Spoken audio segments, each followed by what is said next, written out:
Mesdames et messieurs, bonsoir. Ravi de vous retrouver. Une nouvelle édition de direct pour ce mardi 10 novembre 2020. Aujourd'hui, on va parler des grandes opérations de développement massif qui ont actuellement lieu en Égypte et avec à leur tête, bien entendu, la nouvelle capitale administrative. Et pour vous parler de cela, je serai en compagnie de monsieur l'ingénieur architecte Negui Victor. Bonsoir. Bonsoir. Alors, on va tout d'abord voir ensemble une nouvelle importante concernant le président de la République qui a effectué aujourd'hui une visite à Athènes. Il est en visite officielle. Selon le porte-parole de la présidence, M. Bassem Rodi, la visite du chef de l'État en Grèce intervient dans le cadre de l'importance qu'accordent le Caire et Athènes à la poursuite des consultations au niveau bilatéral ainsi qu'au niveau tripartite qui regroupe aussi Chypre. Lors de sa visite, le président Al-Sisi doit avoir de profonds pourparlers avec le chef du gouvernement grec, Kyriakos Mitsotakis, le président grec, le président du Parlement et nombre de ministres. Les pourparlers du président Al-Sisi avec les responsables grecs porteront sur les moyens de renforcer les relations bilatérales et la coopération, notamment dans les domaines économiques et bien entendu des investissements et de l'énergie.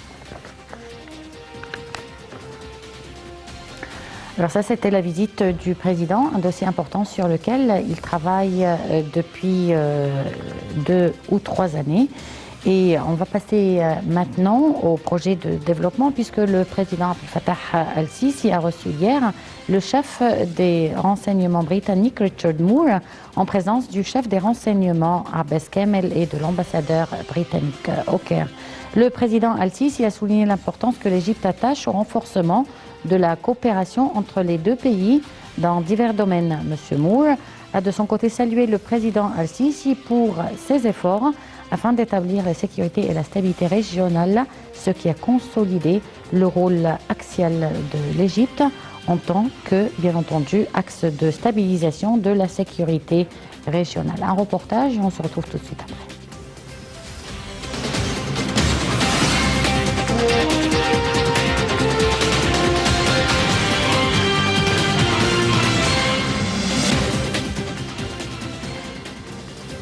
Le président Abdel Fattah el-Sisi a reçu hier le chef du service secret, Richard Moore, en présence du chef des renseignements Abbas Kamel et l'ambassadeur britannique au Caire.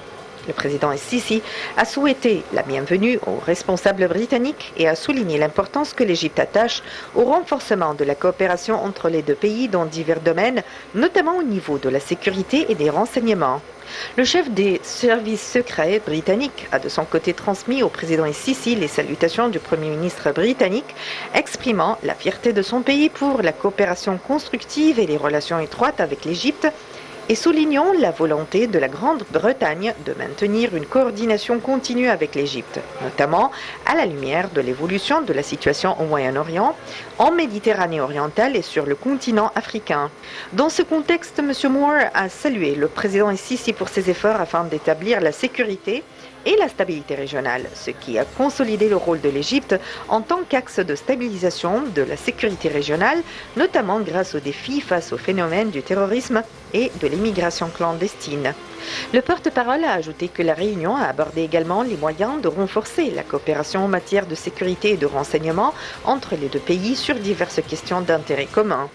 Le président el-Sisi a souligné dans ce contexte qu'à la lumière de la propagation de la menace du terrorisme et de l'extrémisme au niveau régional et international, il faut que tout le monde s'unisse pour faire face à ce fléau à travers une approche globale qui comprend l'isolement de la pensée idéologique extrémiste ainsi que le respect des valeurs des citoyennetés, de modération et du dialogue commun. La réunion a également abordé un échange de vues sur le développement lié à un certain nombre de questions régionales d'intérêt commun, en particulier au niveau des tensions dans la région de la Méditerranée orientale et la crise libyenne. Le responsable britannique a été informé de la vision du président el-Sisi dans ce contexte, qui repose principalement sur le soutien de solutions politiques, respecter la souveraineté et l'intégrité territoriale, et respecter le cessez-le-feu. À cet égard, le responsable britannique a salué les efforts de l'Égypte pour stabiliser la situation actuelle en Libye, selon ce qui a été déjà annoncé, ce qui a contribué de manière décisive à resserrer la situation pour restaurer la stabilité et la sécurité dans le pays.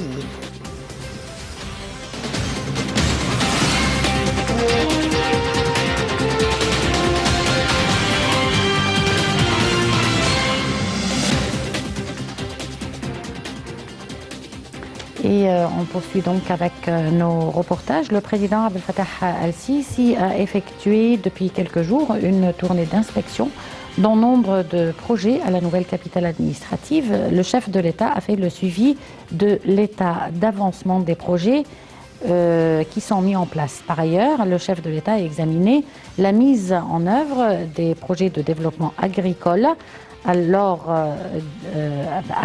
le Premier ministre Dr Mostafa Madbouli, le ministre de l'Agriculture et le ministre de l'Approvisionnement à la Nouvelle-Vallée ou à El Wadi Al-Gadid. En reportage, et on se retrouve tout de suite après.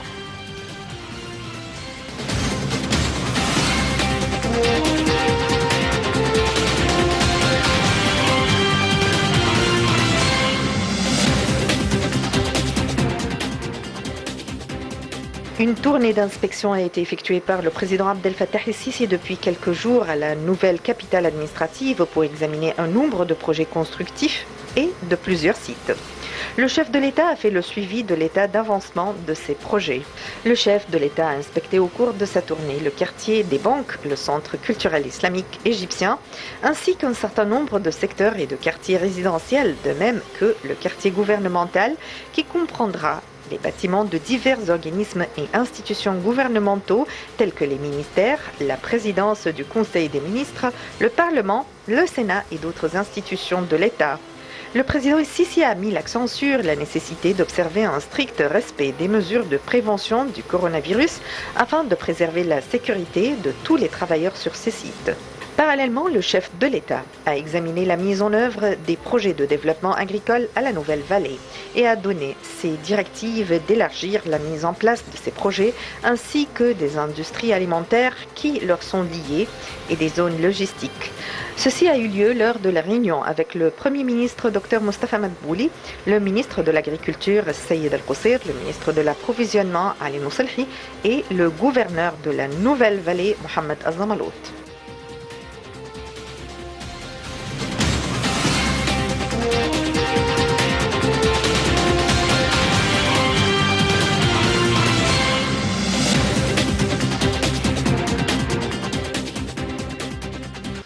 Et nous revoilà de retour pour tout de suite parler de ce point important, qui est un point axial pour nous aujourd'hui et qui concerne le développement massif en Égypte avec à son tête, bien entendu, la nouvelle capitale administrative. Donc, monsieur l'ingénieur, dites-nous quelle est l'importance stratégique pour l'économie égyptienne de la nouvelle capitale administrative. Très bien. Permettez-moi de faire un petit retour en arrière, parce que les capitales administratives ne sont pas des entités statiques, ce sont des entités dynamiques, qui évoluent, qui grossissent, qui se déplacent. Depuis le temps, la capitale administrative dans le temps était Luxor. Après, c'était Tibet. Après, c'était Alexandrie. Après, Ain Shams, et ainsi de suite. Donc, les capitales administratives bougent et évoluent. Maintenant, on est arrivé à notre capitale, le Caire. Le Caire qui abrite 18 millions de personnes la nuit et 22 millions de personnes le matin. Et il fallait absolument essayer de désengorger cette ville, parce que la vie devient très difficile, la circulation infernale. Donc il fallait réfléchir, et je me rappelle déjà dans les années 70, au début des années, dans les années 72-73, on avait commencé à construire le pont du 6 octobre et la route périphérique. Et nous étions élèves en architecture à l'université et ont posé des questions à nos professeurs en leur disant comment faire parce qu'on n'arrive pas à bien vivre dans cette ville qui est le Caire. Et les professeurs nous répondaient à voix basse, il faut sortir de là et construire une nouvelle capitale. Mais ils disaient ça très discrètement, ils n'osaient pas le dire. Et depuis 72-73 jusqu'à 2016, personne n'a osé parler ni prendre la décision de sortir du Caire et de faire une autre capitale. Or, en 2016, le président El-Sisi a décidé de sortir et de créer une nouvelle capitale qui est construite sur une superficie de 1700 km².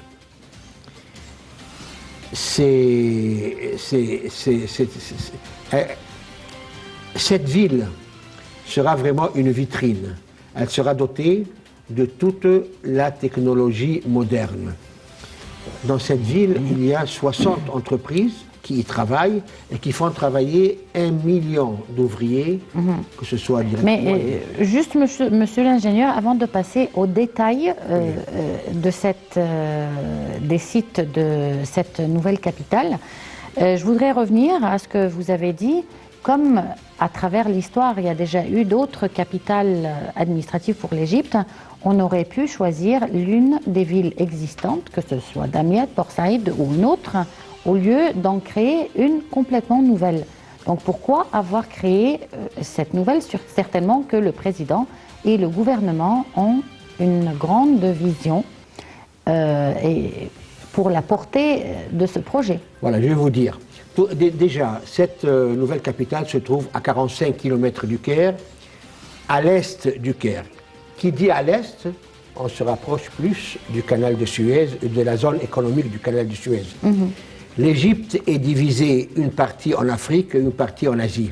Donc en s'approchant 45 km, on s'approche plus de notre Sinaï et du canal de Suez. Donc ce choix, il n'est pas au hasard, il n'est pas aléatoire.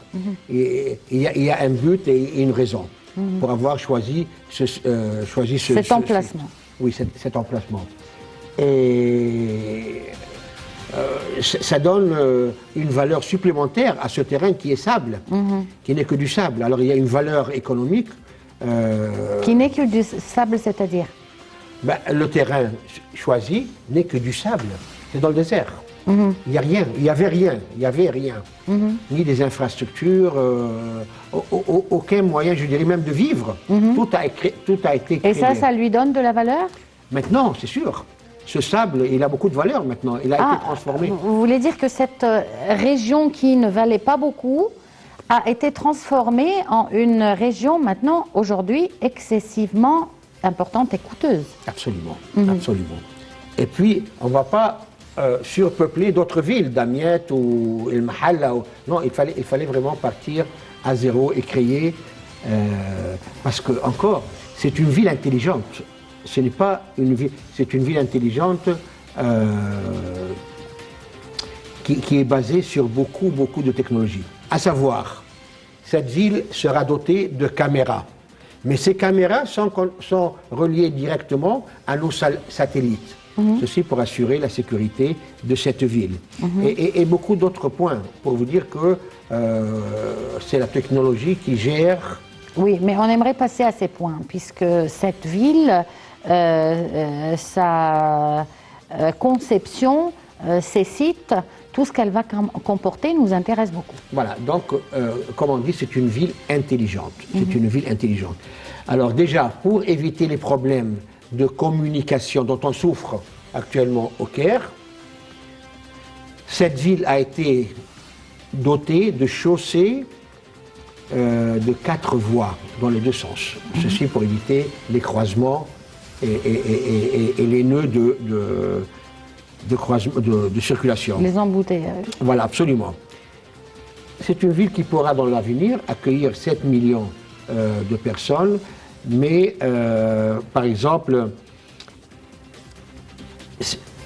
donc c'est une ville qui est répartie en quartiers. Il y a quartier administratif, le quartier des banques, le quartier du centre culturel islamique égyptien, il y a le quartier diplomatique.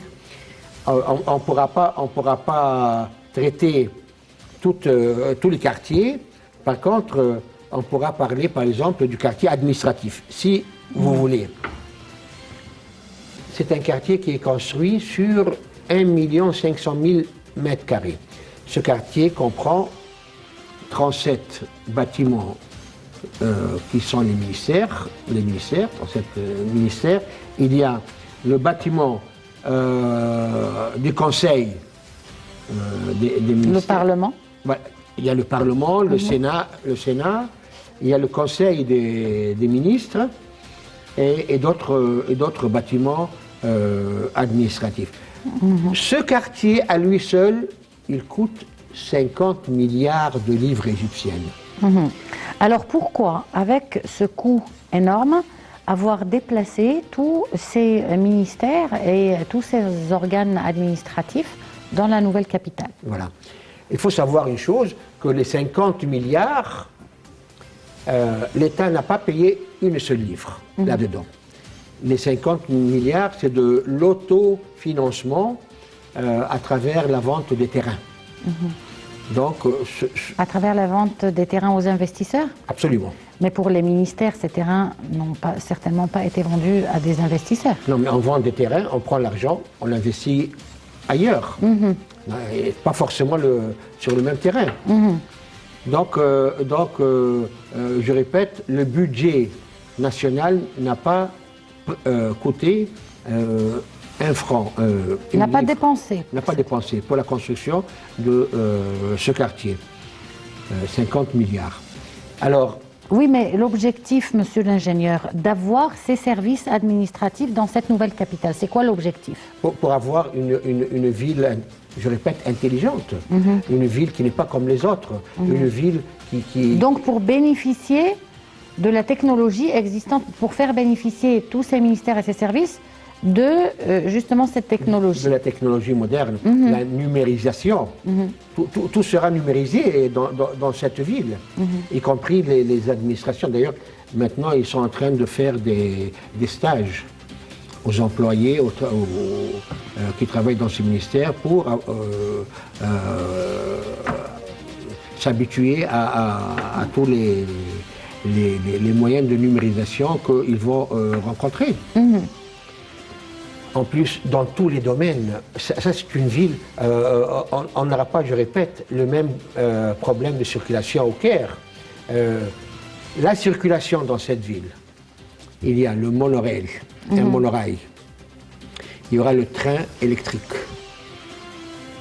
Il y aura 1000 autocars qui vont desservir cette ville.